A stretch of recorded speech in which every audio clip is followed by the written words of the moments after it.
middle up to the north. No dropships quite yet. He does have one single starport with a control tower, but I don't see a single dropship for him yet. On the opposite side, we do see Hwasin putting down one Rex that he lost, and also starport with a control tower. And now both players just off the middle. Hwasin apparently thinking of moving down north, but Iris with a huge tank positioning. I'm not quite sure if Hwasin should engage this, just sieging each other. Scans going off for Hwasin, trying to take that this position that Iris has in the middle, trying to open up routes for himself that he can become mobile. Still no dropship coming in for Iris. I find that a little bit surprising. He does have a lot of Goliaths. No, never mind. There is one single dropship on the field. It has quite a lot of Goliaths, and now this game is more moving towards the standard TVT fare at this point. Both players at this point have mined out their mains, and turtles are being put down everywhere. And a white guy wearing a Reebok t-shirt. Congratulations, boy, you're on TV and you're being commentated upon by Ranchin for 5 seconds. How did you like your 5 seconds of glory? Okay, goodbye. Thank you for playing. Iris, I think Iris actually might have put down a turret inside of the 1 o'clock position, either to take it for himself or possibly to prevent Hwasin from taking it down, but he's at the 10 o'clock position, yeah.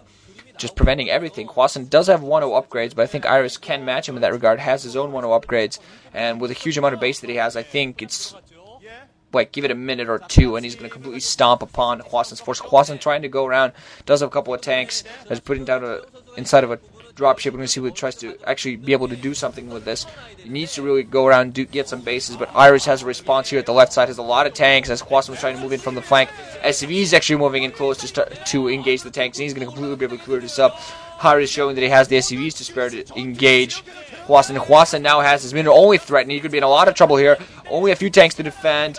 Iris loses some of his own tanks, but I think he has reinforcement moving in both forces with reinforcements. Hwasin moving in with his own tank reinforcement, trying to siege Iris at the distance. But Iris has a decent tank line to hold this, I believe.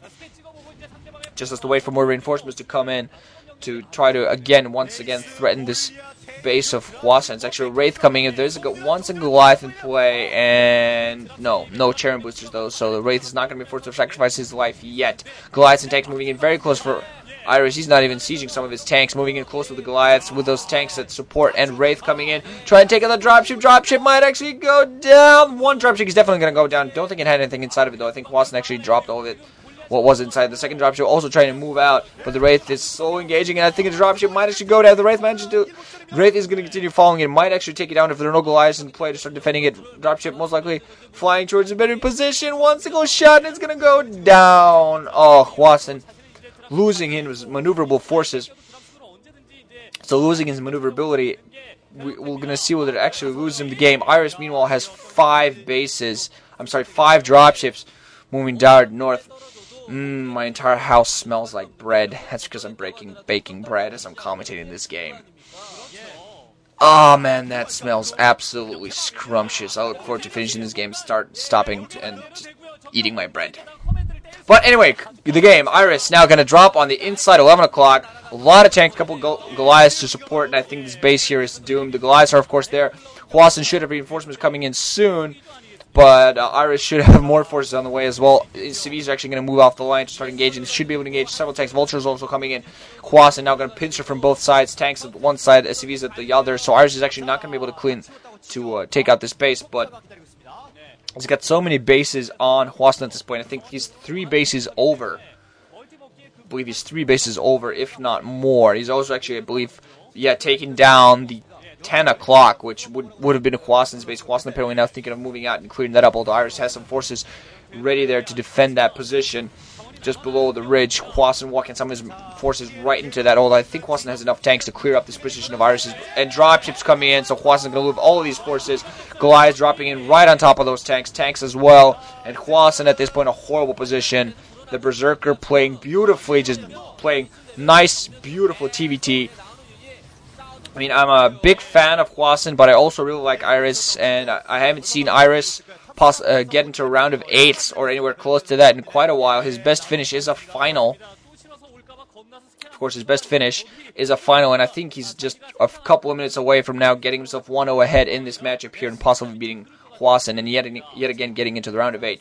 Talking about Iris and finals, just to let you guys know that recently I commentated on the Avalon MSL finals, Iris against GGPlay, with one of my best friends, Silentum is his moniker. And we commented on it in Russian, and I will be uploading it fairly soon as I finish these Avalon MSL sets. So for those of you that are interested to just hear me babble on in Russian for 5 StarCraft games, it's a little bit different than Korean. Yeah, for those of you that watch games on Nivak or something and feel like watching a little bit more of it, you might want to see and enjoying yourself. But Iris now putting down a lot more factories outside of his natural expansion and forcing a commander that Hwasin was trying to plant down at 10 o'clock, forcing it back. Hwasin trying to clear out the Zanaga temples even more. And honestly, at this point, don't really see any way from coming back into this. His chance to do something, to do some serious harassment has gone by. Iris has so many dropships on the field.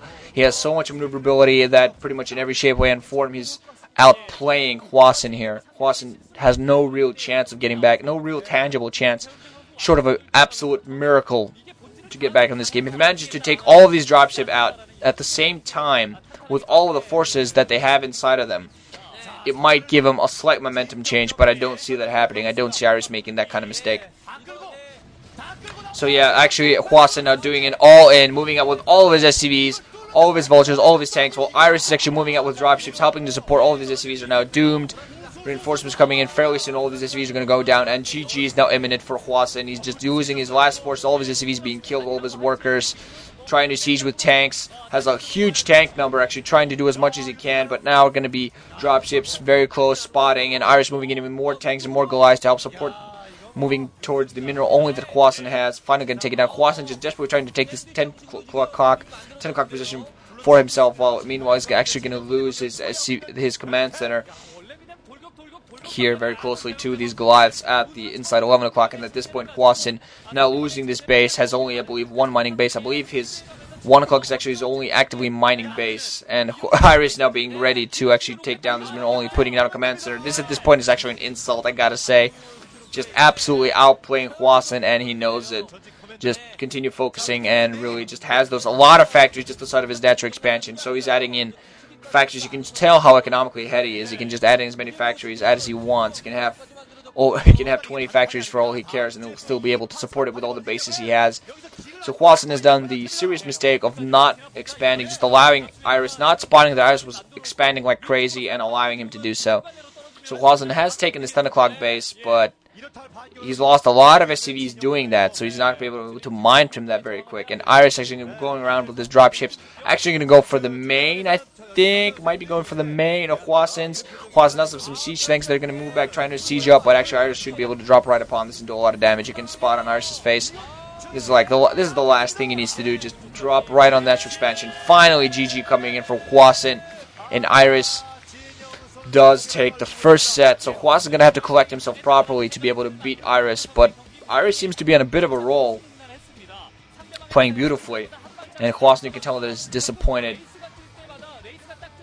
Honestly, Hwasin is one of those players that's really beautiful to watch, really fun play, particularly his TVZ, in my opinion, is always fun to watch, but just did not have in that game what it takes to beat Iris. I'm going to see what he manages to collect himself for next week and manage to pull off a win this time.